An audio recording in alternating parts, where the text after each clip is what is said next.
When Muslims mention Hanafi, Maliki, Shafi'i, and Hanbali schools, some people imagine four competing versions of Islam. But history tells a very different story. The founders of these schools knew one another, learned from one another, praised one another, and all dedicated their lives to understanding one source, the Quran, and authentic Sunnah of the Prophet Muhammad, peace and blessings be upon him. Prophet Muhammad, peace and blessings be upon him, passed away in 632 CE, or the 11th year of the Hijrah. His companions spread across the Muslim world, teaching the Quran and Sunnah. Among the greatest centers of learning were Medina, Mecca, Kufa, Basra, and Damascus. Their students, known as Tabi'un, became the teachers of the next generation. The four great Imams inherited this knowledge through the authentic chains of teachers stretching back to the Prophet Muhammad, peace and blessings be upon him. Imam Abu Hanifah, 699 to 767 CE. About 70 years after the Prophet's passing, a boy named Nu'man bin Thabit was born in Kufa, Iraq in 699 CE, or the 80th year after Hijrah. Kufa had become the center of the school of Abdullah ibn Mas'ud, may Allah be pleased with him.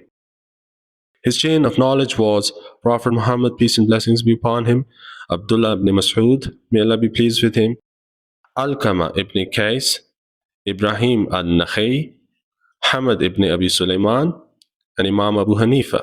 He studied under Ahmad for nearly 18 years before becoming the leading scholar of Iraq. Besides scholarship, he was also a respected cloth merchant. His greatest strength was analytical reasoning. He became famous for solving difficult legal problems while remaining firmly attached to the Quran and Sunnah. One famous incident involves a man accusing a woman of stealing buried money.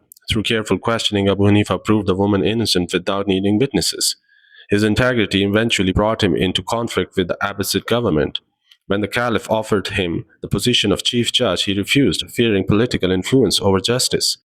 He was imprisoned, flogged, and according to many early historians, died in prison in 767 CE, or 150th year after Hijrah. Some reports state he was poisoned, though this is not universally agreed upon. He was around 70 years old. Imam Malik, 711 to 795 CE. While Abu Hanifa was already teaching in Iraq, another child was born in the blessed city of Medina. This was Malik ibn Anas, born in 711 CE, or 93rd year after Hijrah, just 12 years after Abu Hanifa. For 56 years, both Imams were alive at the same time. Unlike Abu Hanifa, Imam Malik rarely left Medina. He believed the living practice of the people of Medina reflected the Sunnah of the Prophet, peace and blessings be upon him, better than any other city. Among his greatest teachers were Nafi, the student of Abdullah ibn Umar, may Allah be pleased with him, and Ibn Sahab al-Zurhi. His greatest work became Al-Mawta, one of the earliest and the most authentic collections of hadith and legal rulings.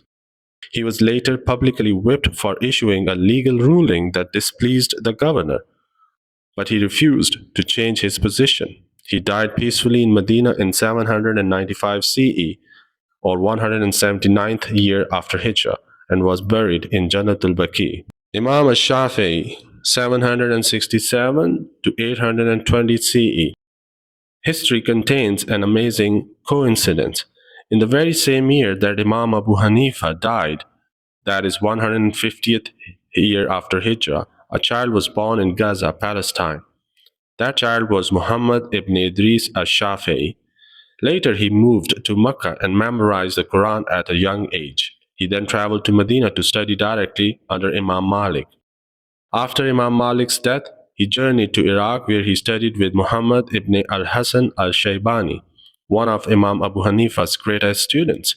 In this way, Imam al-Shafi'i inherited knowledge from both the Hanafi and Maliki traditions. He later developed the science of Usul al-Fiqh and authored al-Risala, the first systematic book explaining how Islamic legal rulings should be derived from the Quran and Sunnah.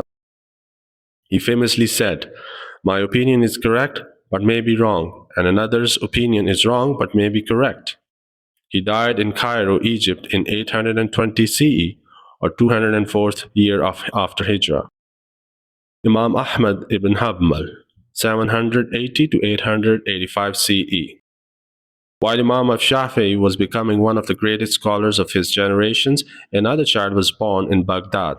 This was Ahmad ibn Hanbal, born in 780 CE or 164th year after Hijrah, just 13 years after Imam al-Shafi'i.